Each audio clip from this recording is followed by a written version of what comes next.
Welcome to Wisdom for the Present, where we take ancient truth and bring it into clear, modern understanding. This episode uses AI-generated narration based on human researched and written material. Absolutely. So I want you to just picture a man washing up on a foreign shore.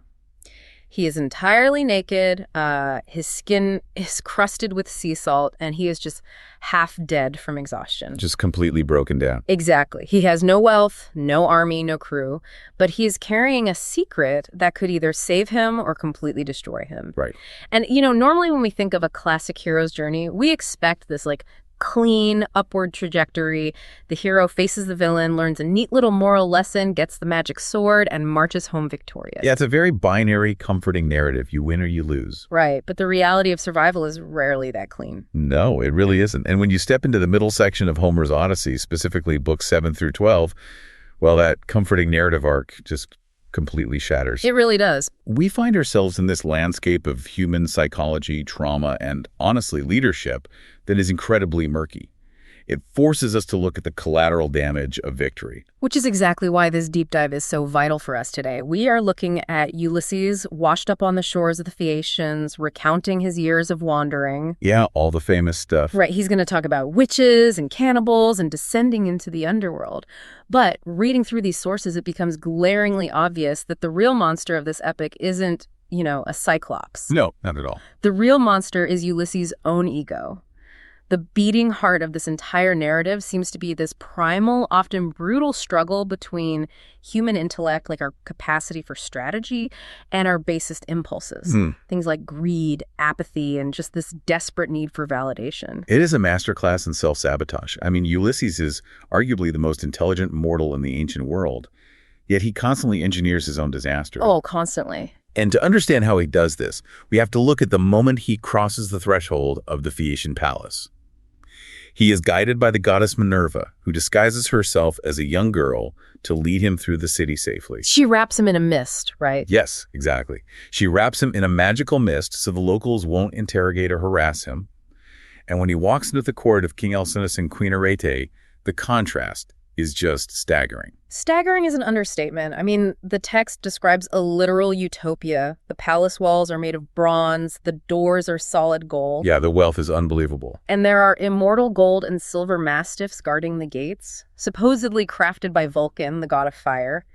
Outside, there's this 4-acre garden where pears grow on pears, apples on apples, yielding fruit in winter and summer alike. It's a society of endless magical abundance. Right. And into this golden room walks a battered, starving shipwreck survivor. The mist drops, and Ulysses just throws himself at the knees of Queen Arete, adopting the posture of a suppliant. And the court is stunned into absolute silence. They're looking at a man who has seemingly appeared out of thin air. Just boom, right there on the floor. Exactly. It takes an elderly lord named Dicenius to break the silence and remind King Alcinous of his duty. He says it isn't right for a stranger to sit in the ashes of the hearth, and he demands they give Ulysses a silver-studded seat and food, which introduces a really foundational concept of the ancient Mediterranean world. Xenia, right, sacred hospitality. Precisely, Xenia. I found the mechanics of Xenia so fascinating in our research because it wasn't just about being polite. It was basically an ancient survival mechanism and an insurance policy rolled into one. It really was.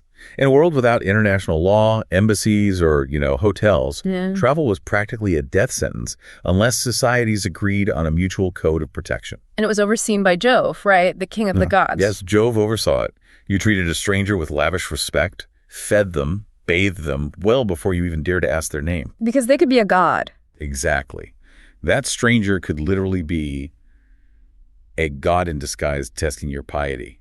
Alcinous even voices this, wondering aloud if Ulysses is one of the immortals. And Ulysses has to firmly ground them in reality. He's like, no, I assure you, I am just a miserable mortal whose stomach is aggressively demanding to be fed. But the Phaeacians aren't just universally hospitable saints, because the next day they hold these massive athletic games. Right, and human nature rears its ugly head. Oh, big time. In the form of a guy named Euryalus. The text describes him as incredibly handsome, but he acts like a complete fool. Yeah, Ulysses declines to compete in the games because, well, he is traumatized and physically shattered from nearly drowning. Right, completely reasonable. And Euryalus takes a cheap shot. He essentially says, I knew it. You aren't an athlete. You're just some grasping merchant, a greedy trader who only cares about cargo. Which, in a culture that values physical glory and martial prowess, what the Greeks called kleos, this is an unforgivable insult. Unforgivable. Euryalus is attacking the very core of what makes a man valuable in that society. When I was looking at Euryalus, I just saw the Bronze Age equivalent of a modern internet troll. Oh, that's a perfect comparison. He has no idea what Ulysses has survived. He just sees a vulnerable stranger and takes a cheap shot to elevate his own status in front of his buddies. But here is where I struggle with Ulysses' reaction. Okay, how so? So Ulysses gets furious, calls the guy a handsome fool, and then, without even taking his heavy cloak off, he grabs a massive stone disc. Oh. One heavier than anything the Phaeacians use. Right. And he hurls it so far past their marks that it just silences the entire crowd. But, I mean, isn't Ulysses just taking the bait? If you react to the troll, aren't you letting the troll dictate your emotional state and force you to perform? That is such a good point. From a modern psychological perspective, we might argue that ignoring the insult shows superior emotional regulation, like just walk away. Yeah, exactly. Be the bigger person. But we have to view this through the lens of ancient Greek survival. Your reputation was your currency, your armor, and your legacy. So he couldn't afford to ignore it. No, he really couldn't. If Ulysses allows that insult to stand unanswered, he is confirming the narrative that he is nobody. He loses his leverage to negotiate for a ship to take him home. What we can extract from this as an enduring piece of wisdom is how he responds. He doesn't just get into a shouting match on Twitter. Right. He backs up his indignation with undeniable, overwhelming competence. He throws the disc, shatters their expectations, and then openly challenges the entire crowd to box, wrestle, or run against him. He reclaims his narrative through action. He silences the noise with excellence. It is a really powerful move. But the bravado doesn't last, does it? No, it doesn't. Because that evening at a grand banquet, the emotional climax of this entire sequence hits. The court's blind bard, Demodocus, begins to sing, and he chooses to sing about the Trojan War. Specifically, a quarrel between Ulysses and Achilles. Right. And sitting in this lavish hall, hearing his own life turn into entertainment, Ulysses pulls his heavy purple mantle over his head and just begins to weep bitterly. It is a devastating psychological portrait. Up to this point, Ulysses has been holding on to his trauma in complete secrecy. I mean, he hasn't even told him his name yet. Right, he's totally anonymous. He is carrying the suffocating weight of a 10-year bloodbath, the death of his friends, and his own failures. But hearing that lived horror translated into art, hearing his story told from the outside, it shatters his emotional defenses. The dissociation just ends. Exactly. The dissociation ends, and the reality of his grief just floods in. And Homer uses this incredibly vivid, heavy simile to describe the crying. It says Ulysses wept as a woman weeps when she throws herself in the body of her husband, who has fallen defending his city, as her enemies are beating her back with spears, dragging her off into a life of slavery. It's intense. I had read that twice. Ulysses, the architect of the Trojan horse, the victorious conqueror, is experiencing the exact same grief as the innocent victims he himself helped create. The perpetrator and the victim are united in the sheer devastation of war. It is a profound acknowledgement of the universal cost of violence. And King Alcinous notices this. He sees the heavy sighs. Yes. He stops the music and finally demands the truth. He says, "We need to know who you are, where you come from, and why you weep at the fate of the Argives." Ulysses is backed into a corner here. He has to come clean. He realizes he cannot move forward, he cannot get the ships he needs, until he claims his real identity and speaks his past loud. And if you are listening to this right now, I want you to look at your own life. What is your Trojan horse song? That's a great question. Like, what past trauma or even a past victory are you hiding behind a cloak of anonymity because you are afraid of how people will react? We all have that purple mantle we pull over our heads. We really do. But the psychological reality is that you cannot fully integrate into your present or plan for your future if you refuse to name your past. Only by naming his past can Ulysses secure his future. And he does. He drops the cloak and says, "I am Ulysses, son of Laertes, renowned among mankind for all manner of subtlety." Boom. The reveal. And with that admission, the floodgates open. And he takes the court, and us as the audience, back to the very moment he left the burning ruins of Troy. And he immediately reveals that his first great failure wasn't a monster at all. No, it was human error. Right. They raid a city called Ismaris, sack the town, but the men get greedy. They refuse to leave, they get drunk on the beach, and the locals counterattack, killing 6 men from every single ship. It's a tragedy born of poor discipline. Yeah, a totally unforced error. And then a storm blows them off the map entirely, and they land on the shores of the lotus-eaters. Now, the lotus-eaters offer a fascinating contrast to the violence we just saw at Ismaris. When Ulysses sends 3 scouts inland, they don't encounter a hostile army. The lotus-eaters are peaceful. Very chill. Extremely chill. They simply offer the scouts a taste of their local food, which is this delicious flower called the lotus. But the psychological effect of this flower is terrifying. It really is. The men who eat it instantly lose all desire to return to the ship. They lose the desire to report back. They lose the desire to go home to their families. They just want to stay there forever. Exactly. Munching on the lotus, completely oblivious to their past and their future. The analogy for a 21st century reality is almost too perfect here.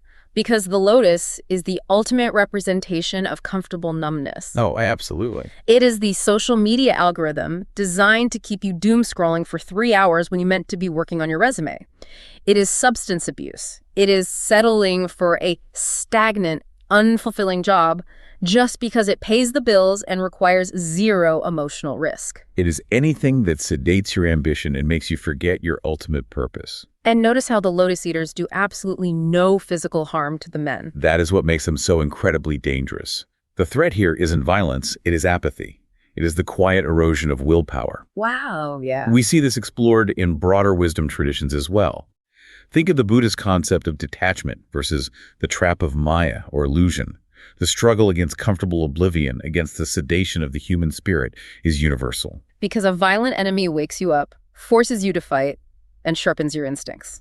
But a comfortable enemy puts you to sleep so you never fight at all. Man, I look at modern technology like our phones and our feeds, and they are literal digital lotus fields.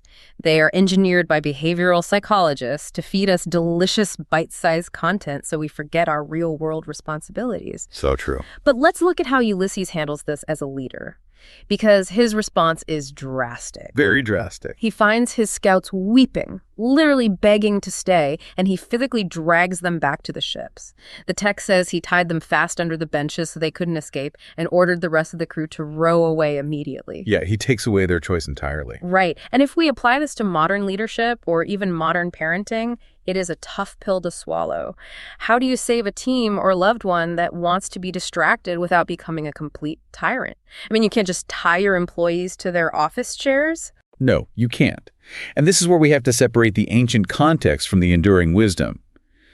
In the ancient world, Ulysses is a king, right? His men are his subjects. And in a life or death survival scenario, absolute coercion was culturally accepted. Sure. But translating that mechanism to today, the lesson isn't about physical tyranny. It is about the absolute necessity of strict boundaries when dealing with addictive sedation. Willpower alone cannot defeat a well-engineered lotus. Right. You might not tie a person to a bench, but you can tie the environment to a bench. Environmental design over willpower. That makes so much sense. So for anyone trying to apply this today, identify the lotus in your daily routine. Is it Instagram? Is it a toxic relationship that is just comfortable enough to keep you from leaving? You have to name it. Once you identify it, you have to play Ulysses for yourself. You have to build structures that physically or digitally separate you from the distraction. Use app blockers. Leave your phone in the trunk of your car while you work. Set hard boundaries, because when the lotus is that sweet, good intentions will fail you every single time. Exactly. Ulysses acts decisively because he recognizes the existential threat of apathy. But as they row away from the lotus-eaters, the pendulum swings to the absolute opposite extreme. Oh boy, does it ever. They go from the threat of total passivity to the threat of overwhelming, brutal physical force. They arrive at the land of the Cyclops. This is arguably the most famous story in the entire epic. The Cyclops are described as lawless, savage giants. They don't plant crops, they have no assemblies, no ships, and they really don't respect the gods. They live in complete isolation. Right. So Ulysses takes 12 of his best men and a skin of incredibly potent, sweet black wine to explore a massive cave near the shore. Inside, they find huge wheels of cheese, buckets of whey, and pens full of lambs. It looks like a great haul. And the crew, showing rare common sense, begs Ulysses to just steal the cheese, take the lambs, and run back to the ship. Which would have been the smart move. But Ulysses refuses. He insists on staying to see the owner, hoping to receive a hospitality present. It is a fatal miscalculation born of cultural arrogance. Yeah. Ulysses assumes that the sacred rules of Xenia apply everywhere, even in a lawless land. He expects a giant monster to honor the social contracts of civilized men. Which is just naive. Completely. When the Cyclops, Polyphemus, returns, he drives his flocks inside and rolls a massive stone in front of the door. A stone so heavy that 22 wagons couldn't move it. They are trapped. Trapped. Ulysses steps forward, appeals to Jove, and invokes the laws of hospitality. And Polyphemus essentially laughs, declares that the Cyclops do not care about Jove or any gods, and promptly grabs 2 of the men, dashes their brains out on the cave floor, tears them limb from limb, and eats them raw. The imagery is horrifying. It really is. The text explicitly says he gobbled them up like a mountain lion, flesh, bones, marrow, and entrails. Ulysses is trapped in a living nightmare. And his initial instinct is purely martial. He thinks about drawing his sword, creeping up to the sleeping giant, and stabbing him in the liver. But then his defining trait, his intellect, kicks in. Because he realizes that if he kills the giant, they will all slowly starve to death in the cave because human strength cannot move that stone door. He has to keep the monster alive just long enough to open the exit. He has to use strategy over brute force. This is the zenith of Ulysses' cunning. He finds a massive olive wood club belonging to the giant, cuts off a 6-foot section, sharpens it, hardens the point in the fire, and hides it under the dung on the cave floor. Preparing the trap. Yep. The next evening, after Polyphemus eats 2 more men, Ulysses approaches him with a bowl of the unblended, incredibly strong black wine. The giant drinks it, loves it, asks for more, and promises Ulysses a present if he tells him his name. And Ulysses delivers one of the greatest linguistic tricks in literary history. He says, "My name is nobody." So good. And Polyphemus laughs and says his present is that he will eat no man last. Then the giant passes out dead drunk, just vomiting human flesh and wine. That's so gross. So gross. Ulysses and his men pull the olive stake from the dung, heat it in the fire until it is glowing red hot, and drive it directly into the giant's single eye. They lean their weight on it and twist it like a shipbuilder's auger. The description of the eye hissing and bubbling, Homer compares the sound to a blacksmith plunging a hot axe into a tub of cold water. It's burned into my memory. Mine too. The pain wakes Polyphemus. He rips the stake out, screaming in agony, and yells to the other Cyclops outside the cave for help. And here is where the brilliance of the linguistic trap snaps shut. Yes. The other giants gather outside the heavy stone door and ask, "What ails you? Is someone stealing your sheep? Is someone killing you by fraud or by force?" And Polyphemus screams from inside, "No man is killing me by fraud. No man is killing me by force." It's hilarious, honestly. It is. The other giants pause and say, "Well, if no man is attacking you, you must be sick with the disease from Jove. Pray to your father Neptune." And they just walk away. Ulysses has used language to completely neutralize overwhelming physical force. It's brilliant. The next morning, the blind giant rolls back the stone to let his sheep out to pasture, feeling their backs to ensure the men aren't riding them. But Ulysses has tied his men under the bellies of the thick-fleeced sheep. They slip out undetected right beneath the monster's hands and sprint for the ship. It is a flawless, strategic victory. Intellect triumphed over raw power. But this is where the core wisdom of the episode really hits hard. Because they get to the ship, they start rowing away, and Ulysses' ego violently takes the wheel. Yep, he just can't help himself. He cannot stand the fact that nobody is getting the credit for this legendary feat. So from the deck of the ship, he starts shouting insults at the shore. His crew is terrified. They are begging him to stop. Right, because they know the giant can throw boulders, which he does, creating a wave that nearly washes them back to land. But Ulysses ignores his team. He stands up and shouts, "Cyclops! If anyone asks who put out your eye, say it was the valiant warrior Ulysses, son of Laertes, who lives in Ithaca." And that single moment of vanity alters the course of his entire life and the lives of his crew. By giving the giant his true name and his exact address, he hands Polyphemus a targeted weapon. A loaded gun. Exactly. Polyphemus prays directly to his father, the sea god Neptune. He curses Ulysses by name, asking that he never reach home alive, or if he must, that he arrive late, broken in a foreign ship, having lost every single one of his men. And the text notes with chilling simplicity. Neptune heard his prayer. It's terrifying. I look at this and see a dynamic that plays out every single day in modern life. How often do you win the negotiations, secure the contract, or resolve a bitter conflict, only to ruin the relationship permanently because you absolutely need the other person to know you beat them? It is the modern toxic urge to have the last word. Ulysses shouting his name is like a wide receiver breaking away for a touchdown, stopping at the 1-yard line to high step and taunt the defense, and tearing his ACL before he crosses the plane. It is the ultimate trap of the ego. However, we have to look at the obstacles to growth here. Modern listeners easily condemn Ulysses as purely arrogant and foolish in this moment. But in the context of ancient Greek culture, as we touched on earlier with Euryalus, anonymity was akin to death. Right, Kleos. Exactly. Kleos demanded that your great deeds be attached to your name. If nobody knows Ulysses blinded the monster, the deed is culturally worthless to him. His ego was, in many ways, a cultural requirement. The deep tragedy of the character is that the very trait his culture demanded of him is what cursed his journey. Exactly. But, I understand the cultural pressure, but we have to use discernment here. In a modern collaborative environment, whether it's a marriage, a friendship, or a boardroom, that kind of ego-driven behavior is deeply toxic. Without a doubt. If you prioritize personal credit over the safety and success of your team, you're going to sink the ship. So think about your own interactions this week. Where are you snatching defeat from the jaws of victory just because you want the credit? Where are you risking the stability of a project or a relationship because you absolutely must have the last word? It is a vital question. Yeah. Because as we move into the next sequence of events, we see that it isn't just the leader's ego that can destroy a mission. It is the breakdown of trust and communication within the team itself. Oh, man, yeah. Ulysses' curse is about to manifest through the failures of his own management style. Which takes us into the encounters with Aeolus, the Laestrygonians, and Circe. This sequence is a literal masterclass in leadership failures. They escape the Cyclops and arrive at the floating island of King Aeolus, who has been made the master of the winds by the gods. And Aeolus is a fantastic host. He entertains Ulysses and his crew for an entire month. Right. And when it is time for them to leave, Aeolus gives Ulysses this miraculous gift, a bag made from the hide of a 9-year-old ox, inside which he has captured all the howling adverse winds. He ties it tightly with a silver thread and leaves only the gentle west wind free to blow the fleet straight home to Ithaca. It is a foolproof, divinely guaranteed plan. They set sail, and for 9 days and 9 nights, the west wind carries them perfectly.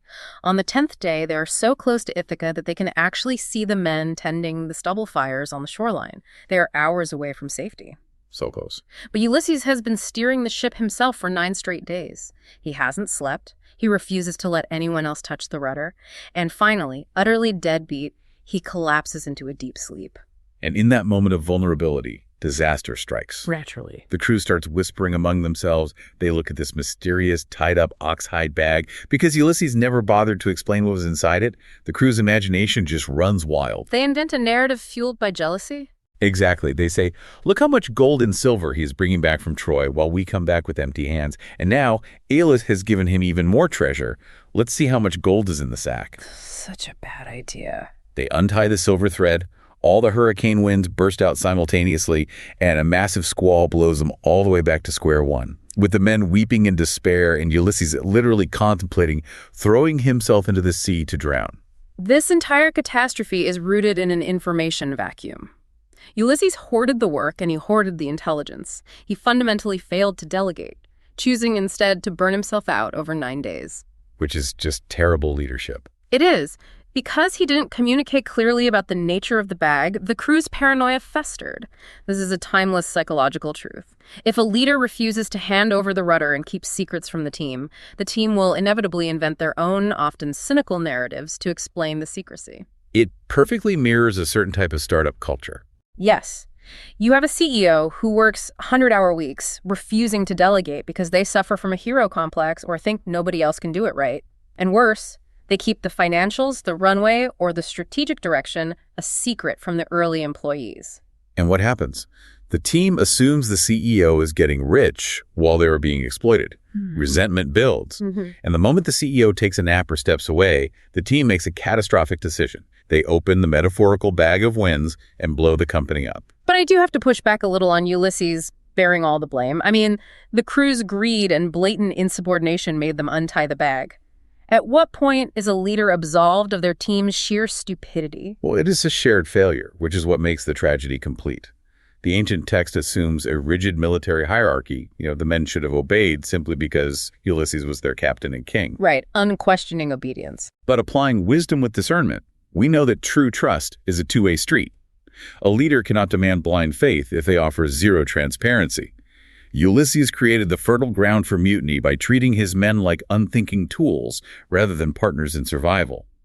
And we see the devastating consequences of this fractured trust almost immediately. We really do, because they are blown back to Aeolus, but he kicks them out, declaring them cursed by heaven, so they row in despair for 6 days until they stumble upon the Laestrygonians. Which is a brief but brutal encounter. Extremely brutal. They are giant ogre cannibals. Ulysses parks his own ship outside the harbor, but all his other captains park inside the narrow cove.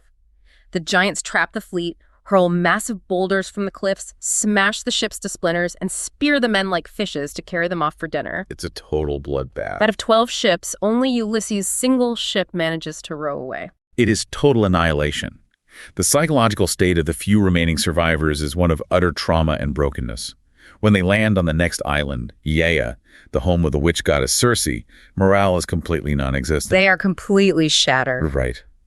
Ulysses sees smoke rising from the woods inland and tells the men they need to form a scouting party. The men simply break down and sob, remembering the horror of the Cyclops and the Laestrygonians. So Ulysses divides the crew into 2 groups. He stays with the ship and sends his relative, Eurylochus, with 22 men to investigate the smoke. They find Circe's stone house in the woods, surrounded by mountain lions and wolves that are magically tamed, fawning on the men like dogs. It's so eerie. Circe is inside, singing beautifully, weaving a magical web. She opens the doors and invites them in. The men, just desperate for comfort, rush inside, but Eurylochus stays behind, suspecting a trap. Smart guy. Very. Circe feeds the men a mixture of cheese, honey, meal, and Pramnian wine, but she secretly laces it with a drug that makes them forget their native land. She strikes them with her wand, and they instantly transform into pigs. Pigs! They have the heads, hair, bristles, and grunts of pigs, but the text specifically notes their senses were the same as before. That is the most horrifying part. They are trapped in animal bodies with human minds, weeping as she throws them acorns in the mud. The symbolism of Circe's magic is incredibly profound here. She transforms them into the animals that reflect their current behavioral state. Without discipline, without trust in their leadership, and driven purely by trauma and hunger, human beings can easily descend into their basest, most gluttonous appetites. Wow. They give up their agency for the promise of a meal. Eurylochus runs back to the ship, completely panic-stricken, unable to even speak at first, before finally blurting out that the men have vanished. And this is where the complete breakdown of authority happens. Ulysses straps on his sword and says, "Lead me to the house, I have to go save them." And Eurylochus flat out refuses. He is terrified. He grabs Ulysses' knees and begs, "Do not force me to go back. Let us run away with the men we have left." Eurylochus is openly defying his commander in a mutiny of self-preservation. Yeah, the trust is gone. Ulysses even contemplates drawing his sword and cutting Eurylochus' head off right there on the beach, despite them being family by marriage. But he restrains himself and goes alone. On the way, the god Mercury intercepts him, gives him a magical herb with a black root and a white flower called Molly to protect against the spells, and tells him exactly how to dominate Circe. And Ulysses follows the instructions perfectly. When Circe tries to strike him with her wand, the magic fails. He draws his sword, rushes at her as if to kill her, and forces her to swear a solemn oath by the blessed gods not to harm him. He flips the script entirely. He then leverages his position to make her turn his men back into humans, and they emerge taller and more handsome than before. But the damage to the team's underlying drive is deep. Oh, yeah. They end up staying on Circe's island for an entire year. A whole year, just feasting on meat and sweet wine, completely stagnating in comfort. It actually takes the crew finally pulling Ulysses aside to remind him that they're supposed to be going home. The leader has lost the plot just as much as the men. Exactly. And it all traces back to that bag of winds. So think about the communication structures in your own life right now. What bag of winds are you keeping secret from your family, your partner, or your colleagues?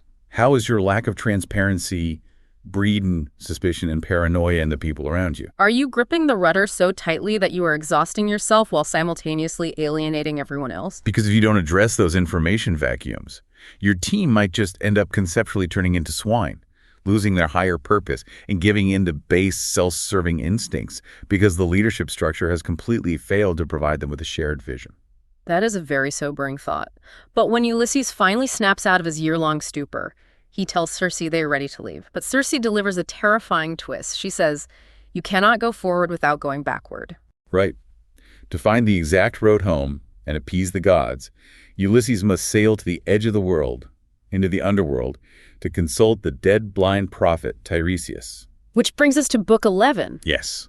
The descent into the underworld, what the Greeks call the katabasis, is one of the most haunting and influential passages in all of ancient literature.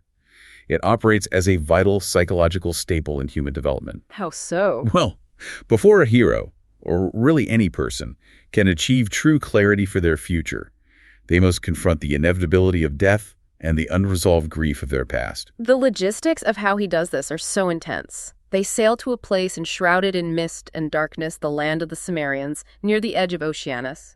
Ulysses digs a trench, explicitly described as a cubit square, which is roughly the length of a man's forearm. He pours libations of honey, milk, wine, water, and barley. Then he performs a blood sacrifice, slitting the throats of a ram and a black ewe so the dark blood fills the trench. And immediately, the ghosts come trooping up from Erebus, the place of darkness. It's a terrifying scene. Brides, old men, young men killed in battle with their armor still stained with gore. They swarm the pit, drawn to the blood. In Homer's worldview, the dead are mindless, flitting phantoms. They have no memory and no voice until they drink the blood of the living. It is a deeply visceral, unsettling image.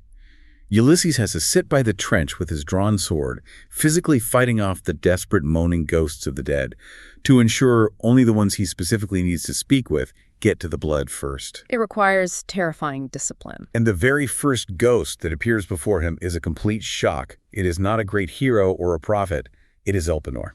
I found the inclusion of Elpenor so fascinating, because he was just a young, lower-ranking crewman. The text bluntly says he was not very remarkable for sense or courage. No, not at all. Back on Circe's island, he had gotten heavily drunk, climbed onto the roof of the house to sleep in the cool air, woke up suddenly when he heard the men preparing to leave, forgot where he was, fell off the roof, and snapped his neck. And in the rush to leave, the crew didn't even notice he was dead, let alone bury him. The fact that Elpenor is the first ghost he encounters is striking.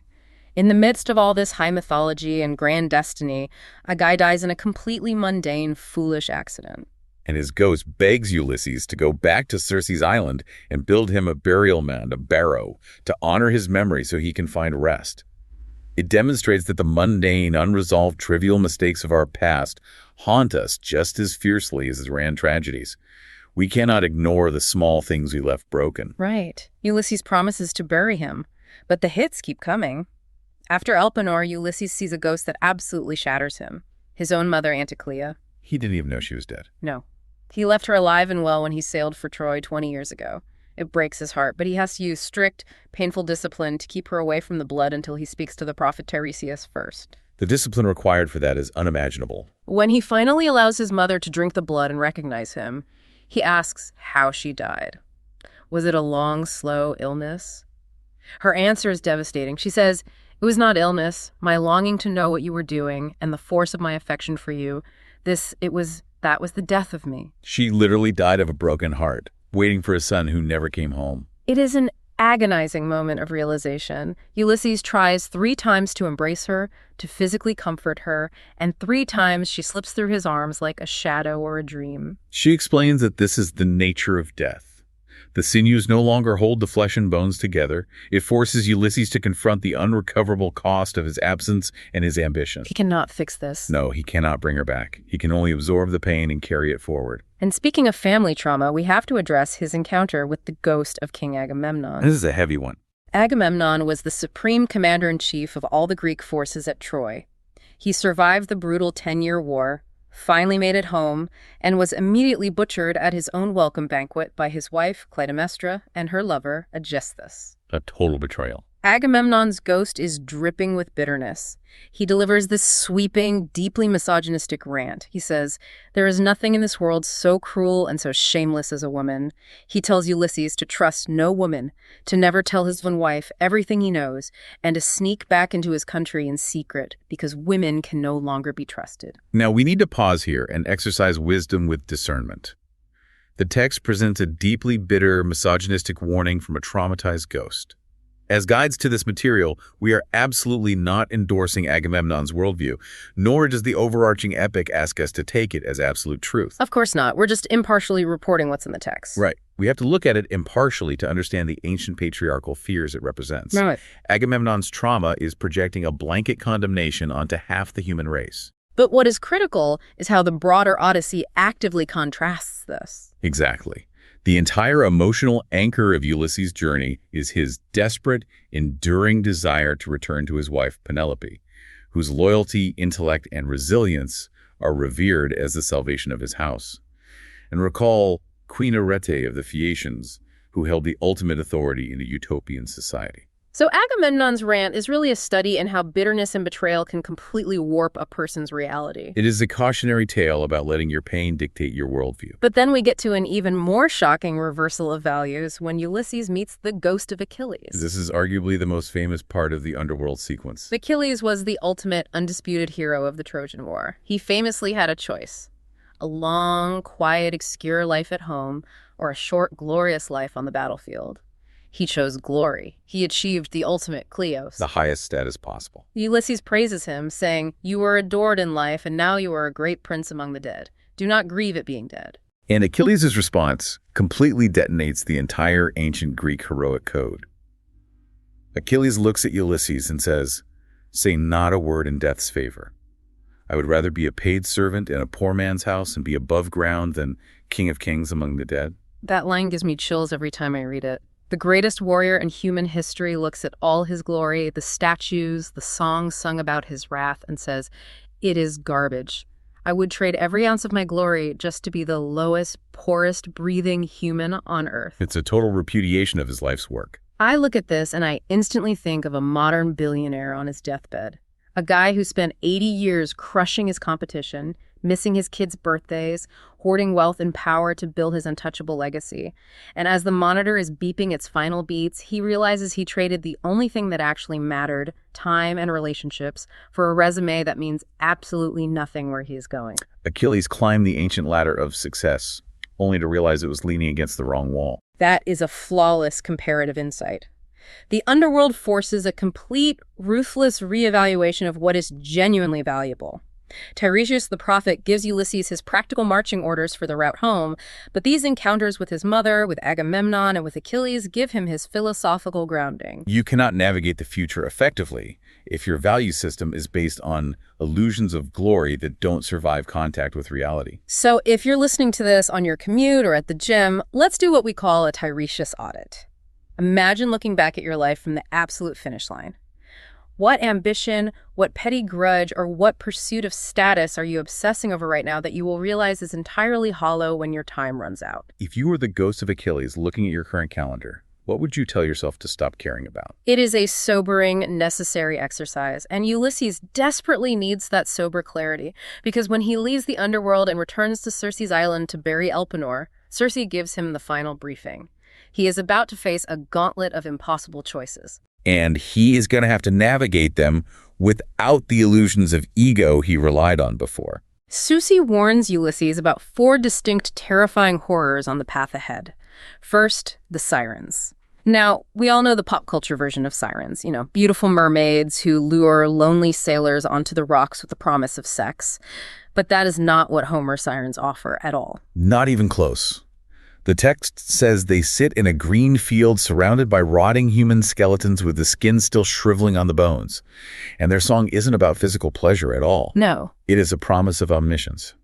They sing, "We know all the ills that the gods laid upon the Argives and Trojans and can tell you everything that is going to happen over the whole world." They offer absolute, unfiltered knowledge. And for a deeply curious, fiercely intellectual man like Ulysses, that is the ultimate, irresistible temptation. Circe tells him exactly how to survive it. He takes a large wheel of wax, kneads it in the hot sun until it is soft, and completely plugs the ears of all his men so they are deaf to the song. But Ulysses wants to hear it. He has to know what it sounds like. So he orders his men to bind him tightly with heavy ropes to the mast of the ship. And he gives them strict preemptive orders. "If I beg and pray you to set me free, bind me faster." And it happens exactly like that. As they row past the island, he hears the song. It is so beautiful and promises so much knowledge that he completely loses his mind. He frowns and nods desperately at his men to untie him. But Eurylochus and Perimedes follow his previous orders. They jump up, row harder, and tie him even tighter until they are out of earshot. Translating this to our modern reality is incredibly relevant. The sirens represent the illusion that if we just consume a little more information, we will have all the answers and alleviate our anxiety. Yes, exactly. We live in an age of infinite information, 24/7 news cycles, endless feeds, limitless data. We are lured onto the rocks of exhaustion and paralysis by the belief that just one more article or one more data point will give us control over the unpredictable future. I see the wax and the ropes as the ultimate pre-commitment strategies in behavioral economics. If you know you are going to be tempted to impulse buy, you freeze your credit card in a block of ice. If you know you are addicted to the news cycle, you set a hard router block at 8 p.m. You take away the choice. Right. Ulysses knows his intellect cannot resist the promise of infinite knowledge, so he removes his physical agency before the temptation even begins. But the sirens are just the warm-up. Unfortunately. Immediately after, they are faced with the most brutal, agonizing leadership dilemma in the entire epic. They have to sail through a narrow, treacherous strait. On one side is Charybdis, a massive, swirling whirlpool that sucks down the entire sea and spits it back up 3 times a day. If the ship gets caught in Charybdis, everyone dies. Total loss. On the other side is Scylla, a monster lurking in a cave high up on the cliff. She has 6 incredibly long necks and frightful heads with 3 rows of teeth. If they sail close to Scylla's rock, she will inevitably swoop down and eat exactly 6 men, 1 for each head. It is a literal between a rock and a hard place situation, the ultimate trolley problem. Circe explicitly tells Ulysses, you had better lose 6 men than your whole crew. So Ulysses makes the agonizing, cold calculation. He steers away from the whirlpool and hugs Scylla's rock. But here's the part that horrifies me. He doesn't tell his men about Scylla. He keeps it a complete secret. He paces the deck in his armor, waiting. And suddenly, Scylla pounces. She snatches up his 6 best, strongest men. Ulysses watches them dangling high in the air, screaming his name in their mortal agony. It's horrific. He later says it was the most sickening sight of his entire voyage. But I have to push back hard here. He knowingly sailed 6 men to their brutal deaths without giving them a choice or a warning. Is that the heavy burden of leadership, or is that just an unforgivable betrayal? It is a deeply uncomfortable question, and Homer wants us to sit with that discomfort. If we look at the historical and human context, the ancient view of fate was absolute. The gods decreed that loss in that strait was inevitable. Ulysses' job was simply to minimize it. Circe told him there was no fighting Scylla. Right? She is immortal and invincible. If Ulysses had told the men, row this way, 6 of you are about to be eaten alive, human nature dictates they would have dropped their oars in terror, hidden in the hold, and the ship would have drifted into Charybdis, killing every single person on board. Which would be worse. He took the moral weight of the deception unto himself to ensure the survival of the majority. It is a brutal calculation that strips away any romanticized notion of leadership, highlighting the tragic, traumatizing weight of survival. It is awful. But it proves that sometimes in reality, there is no win-win scenario. There is only bad and worse. Think about a Scylla and Charybdis choice in your own career or life, where both options involve pain, maybe firing someone, or closing a department, or ending a relationship that isn't working. Do you have the courage to make the hard, calculated choice and accept the collateral damage? Or do you let the whirlpool of indecisions swallow you and your entire organization whole because you were too afraid to face the monster? It takes immense, agonizing courage. But the tragedy of the Odyssey is that even after surviving Scylla, the crew is pushed past their psychological breaking point. Yes. They arrive at the Thrinacian island, the home of the sun god's sacred cattle. Both Tiresias in the underworld and Circe gave Ulysses one absolute, non-negotiable rule for this island. Do not touch the cattle. If you do, the ship and the men will be destroyed. Ulysses wants to sail past the island entirely, but the men, led by Eurylochus, are physically and emotionally exhausted. They rebel, they demand to land and sleep on solid ground. Ulysses yields, but he makes them swear a solemn, binding oath not to touch the animals. And for a month, they are trapped on the island by contrary winds from the south and east. They eat all the supplies from the ship. When that runs out, they resort to catching birds and fish with bent hooks. They are literally starving to death. One day, Ulysses goes inland to pray to the gods for help, and the gods, quite cruelly, put him into a deep sleep. And while he is asleep, Eurylochus gathers the men and delivers one of the most dangerous, persuasive speeches in the text. He says, listen, all deaths are hateful, but death by famine is the most miserable. Let's kill the best of the cows. If we ever get home to Ithaca, we'll build a massive, rich temple to the sun god to pay him back. And if he decides to sink our ship in rage, I'd rather drown quickly in the sea than starve slowly on a desert island. It is the perfect anatomy of a rationalized sin. Exactly. The cattle of the sun represent the absolute breaking point of human willpower and morality. We can easily sit back and judge the crew, but they are starving. Eurylochus uses twisted, desperate logic to justify unethical behavior under extreme pressure. He attempts to reframe a direct violation of divine law as a transactional religious act, like we'll build him a temple later to balance the scales. How often do we see intelligent people rationalize corner-cutting, financial fraud, or personal betrayal by saying, I'll make it right later, or my current suffering justifies breaking the rules just this once? We see it all the time. When the pressure gets high enough, our morals become incredibly elastic. They kill the cows. And the text provides these eerie, supernatural signs of impending doom. The flayed hides of the cows crawl around on the ground, and the meat on the spits starts mooing. It is deeply unsettling. The sun god demands vengeance from Jove, threatening to take the sun down into the underworld if the men aren't punished. When the wind finally changes and they set sail, Jove unleashes a massive apocalyptic hurricane. He strikes the ship directly with a white-hot thunderbolt. The ship shatters into pieces. The men are thrown into the boiling sea, bobbing like seagulls, and they all drown, every single one of them. The prophecy of Polyphemus and Tiresias is fulfilled. And here we reach the culmination of the journey, which leads to a final provocative thought that isn't explicitly spelled out in Ulysses' narration to the Phaeacians, but is the undeniable physical reality of his situation in that banquet hall. Notice exactly where Ulysses is at the end of this tale. He manages to lash the broken mast and the keel of the ship together. He rides this makeshift raft, gets sucked back toward Charybdis, hangs onto a fig tree like a bat for hours waiting for the mast to be spit back up, and then drifts under the scorching sun for 9 agonizing days until he washes up on Calypso's island. He is completely, utterly alone. Completely alone. He has lost his magnificent fleet of 12 ships. He has lost his hundreds of loyal men. He has lost all the gold, the bronze, and the loot from Troy. He is left clinging to a piece of driftwood. Wow. He has been systematically stripped of every single external marker of identity, status, and success that he relied upon. Perhaps the ultimate terrifying wisdom of this entire journey is this. Before you can return to who you truly are, before you can reach your own Ithaca, you must be entirely stripped of what you thought made you great. Your ego, your titles, your wealth, your need for control.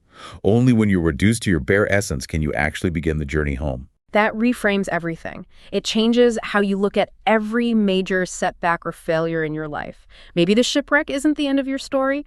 Maybe the shipwreck is the mandatory prerequisite for finding out who you actually are without the ship. Beautifully said. That's the heart of this section. This is wisdom for the present, where understanding leads to clarity, and clarity shapes how we see and live. We'll see you in the next episode.